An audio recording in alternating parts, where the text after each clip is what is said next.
If I bow my head, only one Bhagat Singh will be saved. If I am hanged, hundreds of Bhagat Singh will come and fight for freedom. Bhagat Singh raised his favorite slogan, Inkulab Zindabad. Tirupur Kumaran was called as Kodikata Kumaran because he held the national flag until his death. Rani Velu Nachar will be always remembered as the first woman from India who fought for freedom against British colonial rule. Joyful welcome to our guest of honor, Humaira Asaf, Honorable Secretary Sir, respected Principal Ma'am, my beloved teachers, my dear friends, ladies and gentlemen. I am Naufa and my fellow speaker Sanya on my right and Mugudan on my left. Today is the day we cherish by remembering the freedom fighter who made our independence possible. Bhagat Singh is one name that needs no introduction. He was a brave warrior, a revolutionary who sacrificed his life for sake of India's independence. Bhagat Singh was born in 1907 in Punjab and some of his family members were active participants in India's independence movement. Early in his life, he was a strong supporter of Swadeshi movement.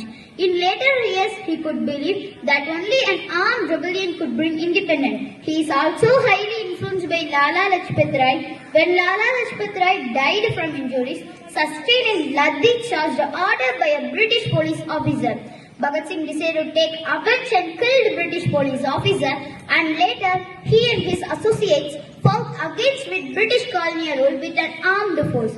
When Bhagat Singh was asked to seek forgiveness from British to avoid punishment, he said, "If I bow my head, only one Bhagat Singh will be saved. If I am hanged, hundreds of Bhagat Singh will come and fight for freedom." Bhagat Singh raised his favorite slogan, Inkulab Zindabad, and refused to wear neck mask. In fact, he threw the mask at district magistrate. At the young age of 23, Bhagat Singh hanged to death in 1931 along with Sukhdev and Rajguru. Bhagat Singh was in a true patriot. Not only he fought for freedom of our country, but sacrificed his life for our independence. Thank you. Over to you, Sanya.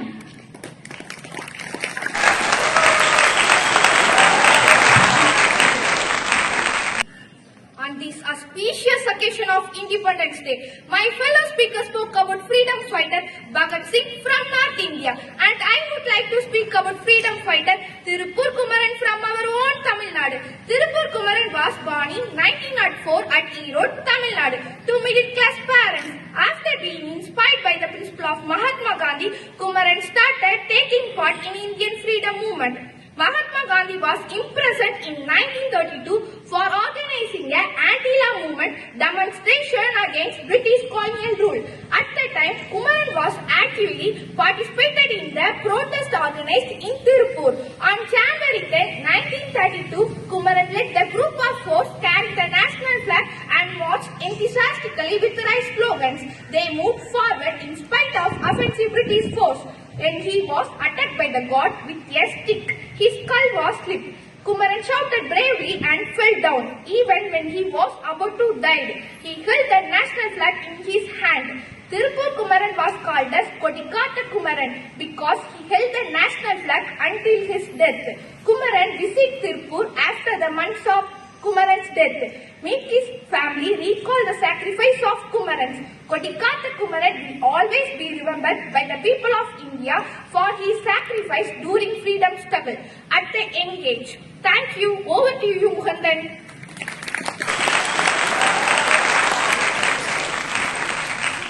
On 78th Independence Day, I would like to speak about the first Indian queen who fought against the British. None other than Rani Velu Nachar from Tamil Nadu. Velu Nachar was born in Ramanathapuram in 1730 and was a princess in Ramnath kingdom. She was trained in bar match, weapons usage, martial arts like Vallari, Silambam, horse riding and archery. She was scholar in many languages and she had proficiency in French, English and Urdu. She was also known as Veeramangai. At the age of 16, Velu Nachar was married to Sivagangai king. After her husband died fighting for his kingdom against the British troops, she took the responsibility of saving the kingdom.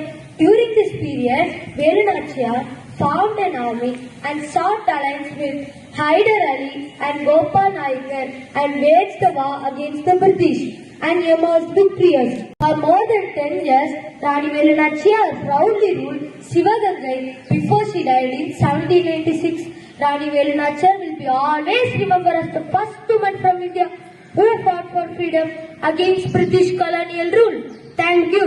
Jai Hind!